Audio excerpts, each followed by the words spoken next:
और अब रूस यूक्रेन युद्ध से जुड़ी हुई इस वक्त की बड़ी खबर आ रही है। इस खबर का रुख करते हैं। खबर यह है कि इराक में अमेरिकी वाणिज्य दूतावास के पास में कई रॉकेट आकर गिरे। ये बड़ी खबर आपको दे रहे हैं। इराक में अमेरिकी वाणिज्य दूतावास के पास में हमला हुआ है। कई रॉकेट यहां पर आकर गिरे हैं। यह हमला इराक में एरबिल शहर में हुआ है और यह खबर यूक्रेन के मीडिया ने इराकी न्यूज एजेंसी को कोट करते हुए दी है और इसमें आशंका जताई गई है कि यह हमला ईरान ने किया है। और इसी से जुड़ी हुई यूक्रेनी मीडिया की एक रिपोर्ट में यह कहा गया है कि इरबिल में अमेरिकी वाणिज्य दूतावास को निशाना बनाकर जो अटैक किया गया उसमें रॉकेट नहीं बल्कि लंबी दूरी की बैलिस्टिक मिसाइलों का प्रयोग किया गया है। इसकी कुर्दिस्तान के गवर्नर ने हमले की बात मान भी ली है, लेकिन यह साफ नहीं कि मिसाइल अटैक अमेरिकी कॉन्सुलेट पर हुआ था या फिर नहीं। इस बीच में ईरानी मीडिया के हवाले से यह भी कहा गया है कि अमेरिकी वाणिज्य दूतावास से आग की लपटें उठती हुई देखी गई। फिलहाल जो खबर मिल रही है उसके मुताबिक इरबिल में अमेरिकी वाणिज्य दूतावास के पास हुए इस हमले में कोई हताहत नहीं हुआ है, कोई जानमाल का नुकसान नहीं हुआ है। अमेरिकी काउंसलेट के किसी कर्मचारी को चोट नहीं पहुंची है। इसमें कहा गया है कि इरबिल शहर में कई धमाके सुने गए और इसके अलावा रूसी मीडिया ने भी कहा कि इराक में इरबिल में अमेरिका के ठिकानों के नजदीक कई रॉकेट आकर गिरे हैं। अब इस बारे में फिलहाल जो खबरें मिल रही हैं उनके बारे में अमेरिका या इराक सरकार की तरफ से कोई बयान नहीं आया है और इसके अलावा ईरान पर शक है कि उसने ये हमला किया, लेकिन ईरान की सरकार या फिर सेना ने इस मामले में कोई औपचारिक बयान नहीं दिया है। इसीलिए यह कहना मुश्किल है कि इन खबरों में सच्चाई कितनी है।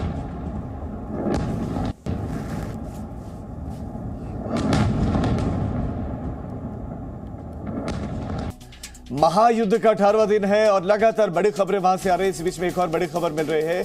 यूक्रेन में लगातार रूसी सेना तबाही मचा रही है। यूक्रेन में रूसी सेना लगातार तबाही मचा रही है, लेकिन साथ साथ में बातचीत की बात भी सामने आ रही है। ज़ेलेंस्की ने बातचीत का प्रस्ताव रखा है। ज़ेलेंस्की ने रखा है पुतिन के सामने बातचीत का प्रस्ताव और इजराइल से मध्यस्थता की अपील की। इजराइल पहले भी इंटरेस्टेड था इसमें। यरूशलेम में पुतिन से मिलने का प्रस्ताव दिया गया है कि आप यरूशलेम में आइए, वहां पर बातचीत करते हैं और सीज फायर के बाद बातचीत को तैयार ज़ेलेंस्की बातचीत के लिए तैयार हैं। हालांकि शुरुआत से दोनों देश कह रहे थे कि हम बातचीत के लिए तैयार हैं। बातचीत कई दौर की इनके बीच में हुई है, विदेश मंत्रियों की हुई है बातचीत, लेकिन कोई नतीजा निकला नहीं। लगातार हमले तेज हो रहे हैं और इस बीच में अब ज़ेलेंस्की खुद पुतिन के सामने प्रस्ताव रख रहे हैं और इजराइल से उन्होंने रिक्वेस्ट की है। सीज फायर के बाद बातचीत के लिए ज़ेलेंस्की अब तैयार हो गए हैं।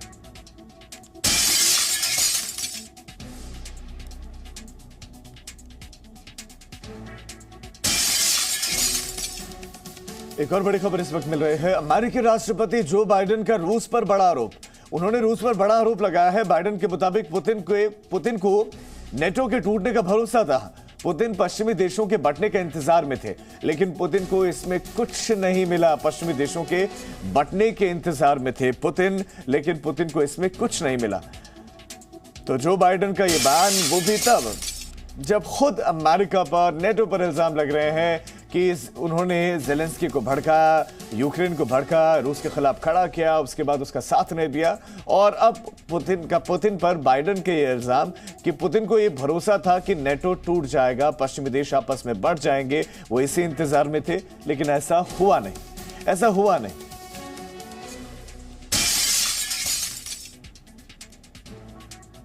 तो अमेरिकी राष्ट्रपति जो बाइडेन ने पुतिन पर आरोप लगाया। इस बीच में रूस पर यूक्रेनी वायुसेना ने बड़ा दावा किया है कि 12 मार्च को रूस के 6 विमान नष्ट कर दिए गए। रूस का Ka-52 हेलीकॉप्टर मार गिराया गया है। रूस पर यूक्रेनी वायुसेना का यह दावा है और लगातार यूक्रेन की जो वायुसेना है, यूक्रेन की जो गवर्नमेंट है, वो लगातार ये बयान जारी कर रहे हैं कि वो बहुत डैमेज कर रहे हैं रशियन आर्मी को, बहुत नुकसान पहुंचा रहे हैं। कई फाइटर जेट्स, हेलीकॉप्टर्स, बख्तरबंद गाड़ियां उन्होंने तबाह की हैं।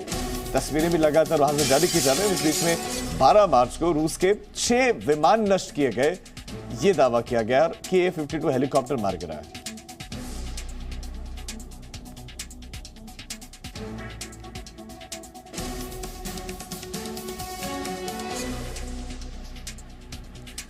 रूस और यूक्रेन के बीच में भीषण युद्ध जारी है। यूक्रेन पर कब्जे के लिए रूसी सैनिक पिछले 17 दिनों से लगातार बमबारी कर रहे हैं और आज युद्ध का 18वां दिन है।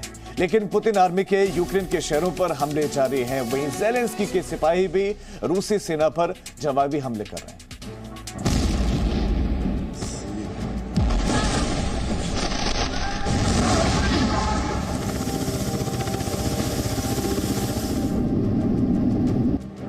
यूक्रेन पर रूस हमले का 18वां दिन।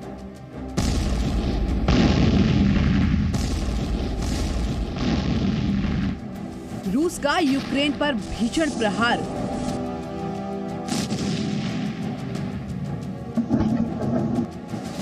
यूक्रेन का भी जवाबी पलटवार। यूक्रेन पर कब्जे के लिए पिछले 17 दिनों से पुतिन आर्मी की बमबारी जारी है। रूसी सैनिकों के हमले में यूक्रेन के कई शहर तबाह हो चुके हैं। ये तस्वीरें यूक्रेन के माइकोलाइव शहर की हैं। माइकोलाइव शहर में रूसी सैनिक लगातार बम बरसा रहे हैं। यहाँ एक अपार्टमेंट की इमारत के बाहर एक के बाद एक 2 धमाके हुए। देखिए रूसी सेना के इस भीषण धमाके के बाद कैसे इमारत के बाहर खड़ी कारों के शीशे टूटकर बिखर गए। वहीं इमारत के करीब से गुजर रहा शख्स अपनी जान बचाने के लिए भागता नजर आया।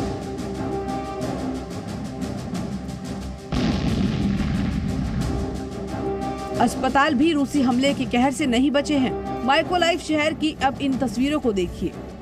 रूसी सैनिकों ने यहां स्थानीय कैंसर सेंटर को निशाना बनाया है। रूसी हमले के बाद कैंसर सेंटर को भारी नुकसान हुआ है। हमले के बाद कैंसर सेंटर की खिड़कियों के शीशे टूट गए हैं। कैंसर सेंटर पर गोलीबारी का ये वीडियो माइकोलाइव स्वास्थ्य विभाग के प्रमुख ने अपने सोशल मीडिया अकाउंट पर शेयर किया है, जिसमें कैंसर सेंटर को नुकसान पहुंचने के अलावा बाहर के फुटपाथ पर रूसी सैनिकों के हमले के निशान दिख रहे हैं। अब यूक्रेन के एक और शहर खार्किव की इन तस्वीरों को देखिए।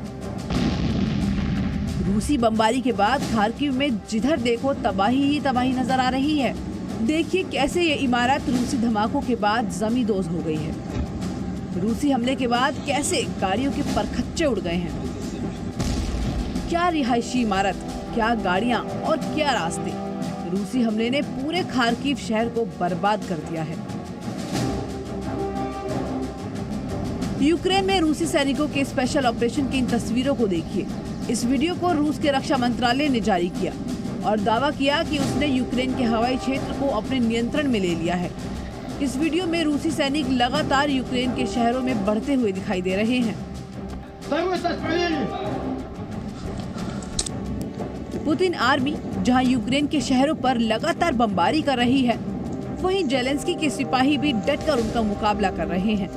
यूक्रेनी सेना के रूस पर लगातार जवाबी हमले जारी हैं। यूक्रेन की सेना ने दावा किया है कि उसने खरसोन में रूसी सैनिकों के 2 हेलीकॉप्टर को मार गिराया है। खरसोन शहर में रूस पर यूक्रेन के पलटवार की इन तस्वीरों को देखिए। कैसे यूक्रेन के जवाबी हमले में रूस के हेलीकॉप्टर KA-52 ध्वस्त हो गया है। रूस और यूक्रेन के बीच भीषण युद्ध जारी है। ना तो पुतिन रुकने को तैयार है और ना ही ज़ेलेंस्की हार मानने को राजी है। इस युद्ध से जहां दोनों देशों को भारी नुकसान हो रहा है, तो वहीं रूस की गोलीबारी और हवाई हमलों के बीच यूक्रेन में पलायन की कोशिश कर रहे लोगों की जान दांव पर लगी है। Bureau report, ji media. Presenting B News app, available on Google Play and App Store. Download it now.